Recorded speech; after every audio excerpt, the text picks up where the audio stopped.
National Weather Service tells us we have a severe thunderstorm watch in effect until 9 o'clock tonight for both Cattaraugus and Allegheny counties. So be aware of that.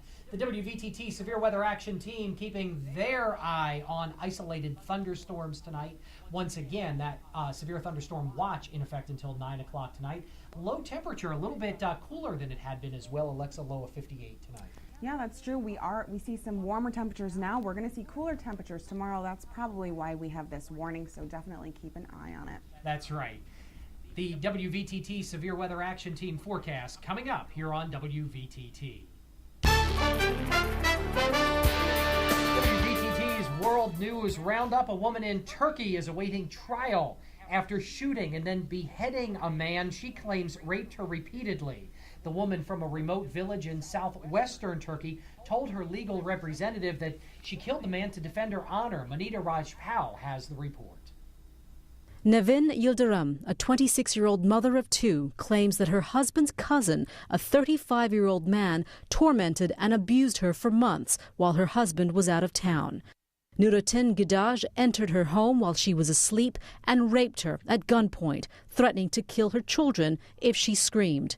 She says he subsequently raped her many times and took pictures of her with his cell phone and threatened to publish them. She says she was too afraid to tell anyone about the rapes.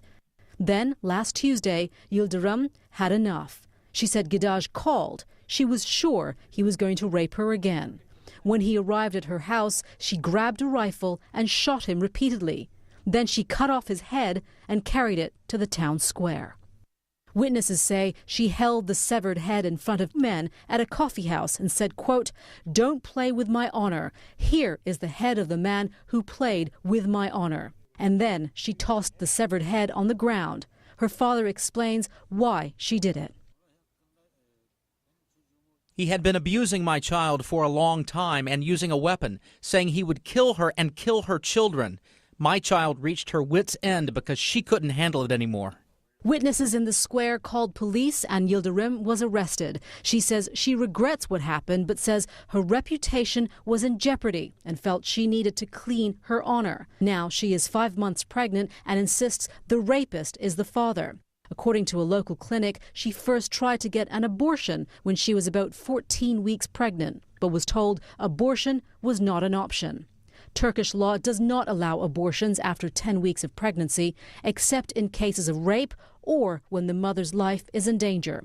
Yildirim says she still wants an abortion and she has the support of Turkish women's groups. She says she's ready to die. Monita Rajpal, CNN, London. The conventions and campaigns spend a lot of time trying to attract the attention of young voters. But the age group seems less enthused than in 2008, and that could be a concern for Democrats. Karen Kaifa takes a look at what's bugging them in today's Convention Download.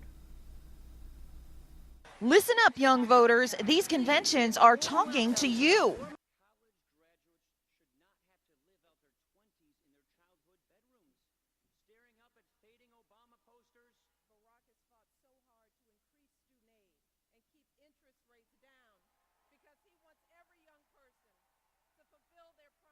But are voters under 30 getting the message? After their overwhelming support of President Obama in 2008, turnout of young voters dropped in the 2010 midterms, a trend of interest to both campaigns.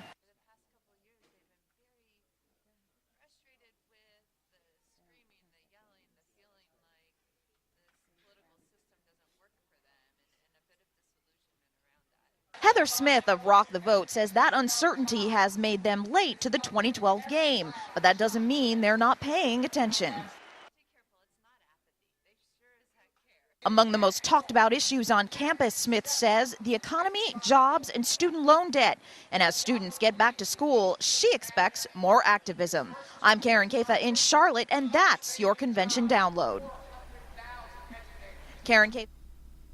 It's not often that a traffic citation is remembered with fondness, but a South Carolina woman is crediting a traffic citation with helping her lose more than 200 pounds. Debbie Chard has our story.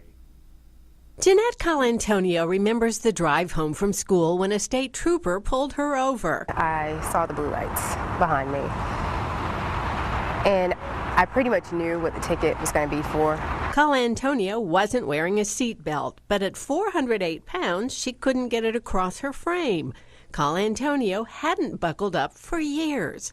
She remembers Trooper Mark Amos was very kind, but he wrote her up. Here's the ticket. It was March 12, 2011.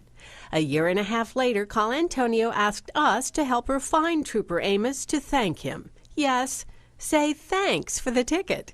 She lost over 200 pounds. I'm sure there's a lot of things that led up to that point, but that ticket was like reality in my face. And I don't know if I would have done it as quickly if I didn't get the ticket. Trooper Amos didn't tell her to lose weight, but to Antonio, this ticket might as well have read, eat right, exercise, and live a healthy lifestyle. To her, this challenge was more mental than physical. I never believed I could lose 200 plus pounds in a year and a half, especially without surgery or pills. But believe she did, and the pounds came off. Trooper Amos hopes people learn from her. There are too many drivers on our roads who can't get the buckle in the latch. It happens a lot. With South Carolina's obesity rate, it does happen a lot. Hopefully she's going to set a prime example of what you can do and how you can better yourself. Antonio's goal is to get down to 145 pounds. As she continues to lose weight, she wants people to join her, motivating folks through her Facebook page. Her husband calls her an inspiration. That you don't need to be heavy, that anybody can change anything they want to change. They just have to have the motivation to change it. Well, just how much is an NFL team worth? Derek Smith has WVTT Sports next.